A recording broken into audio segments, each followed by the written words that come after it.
Greetings to everyone who's gonna see this video. This is a combined message for the many international news agencies, reporters, journalists, and everyone who's gonna use this information here to enlighten the world, to show the information about the Ukrainian conflict. First of all, a lot of people, journalists asking us, Azov fighters, Ukrainian soldiers, about the situation in Mariupol. First of all, I want to highlight one exact moment. What is happening here? Real genocide of Ukrainians. A lot of people asking about the origins of this conflict, origins of this war, and the roots of this war are very deep. The most important that Russia don't need our territory. They don't want to help how they call the people of regions or something like that to rule their destinies and other. First of all, their main goal is to eliminate the term Ukrainians, to eliminate our nation. And all of their actions right now, they're showing exactly this. Yeah, at least 10,000 people died countrywide in Ukraine right now, civilian people. At least 20,000 people died here in Mariupol. Yes, and these numbers are increasing. And Russia want to cover up the results and evidences of their crimes. This is not just the collateral damage to the warfare. It's not. It's the precisely made operation to kill as much Ukrainians as possible. And they don't bother themselves with the variety of methods. They use everything that they got.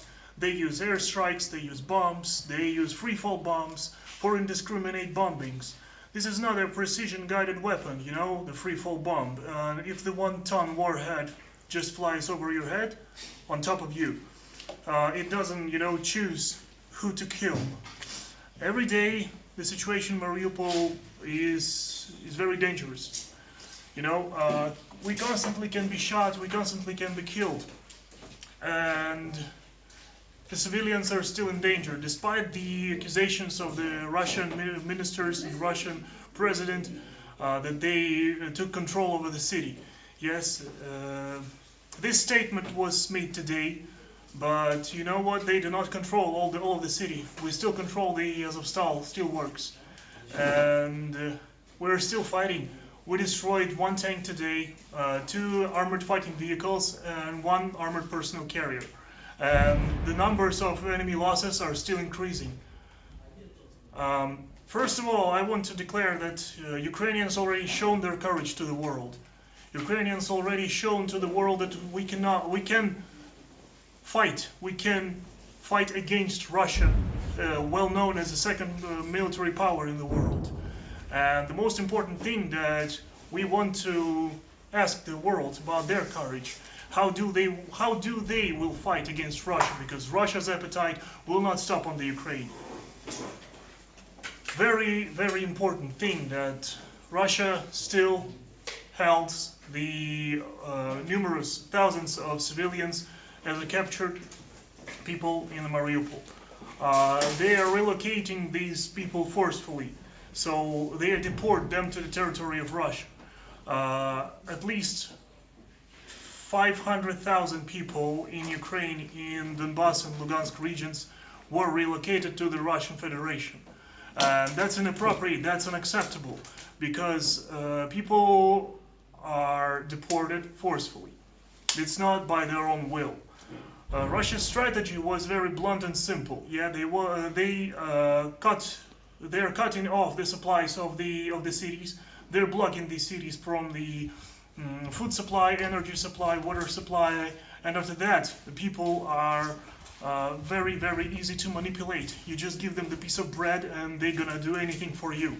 That's their strategy as an occupants. That's the same strategy that they've been using all of the time. Pause. I'm receiving a lot of questions about the arsenal that Russia uses on the Mariupol and on other parts of the front. They use a variety of their weapon, starting from the regular small arms, like AK rifles, machine guns, up to the tanks, artillery, self-propelled howitzers, rocket artillery, naval artillery here in Mariupol, all kind of aerial-based weapons. It's in free-fall bombs, guided missiles, unguided rockets from the planes, and these weapons being using constantly.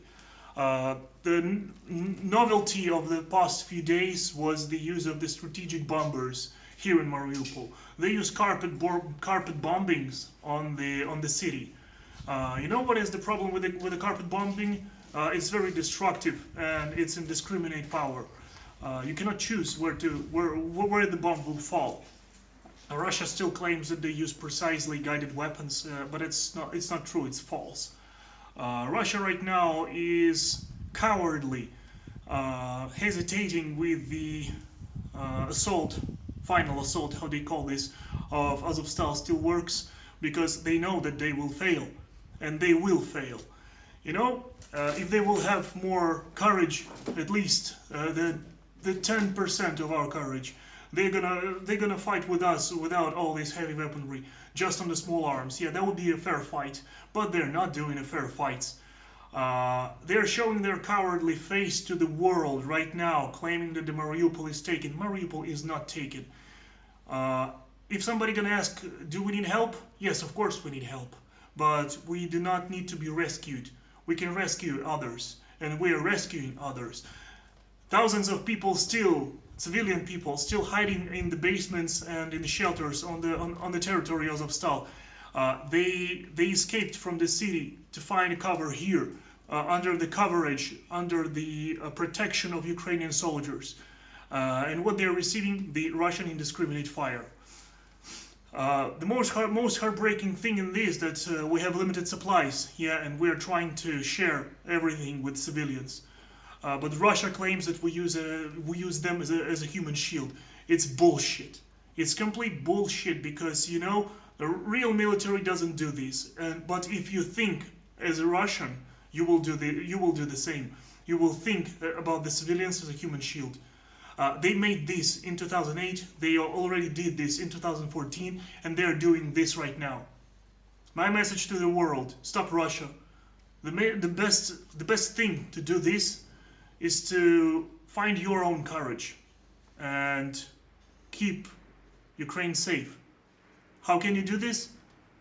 Please share your weaponry with us. At least we can fight with this weapon. We need heavy weaponry, we need anti-aircraft systems, we need fighter jets, we need tanks, we need small arms, we need ammunition, we need artillery. With all this arsenal, the Russian military power, their imperialistic appetites will be stopped. And there will be no more threat to the world, to the free world, to which I'm talking right now. There will be no threat to you, to us. Because right now Ukraine not just fighting for ourselves, we're fighting for the freedom. Thank you.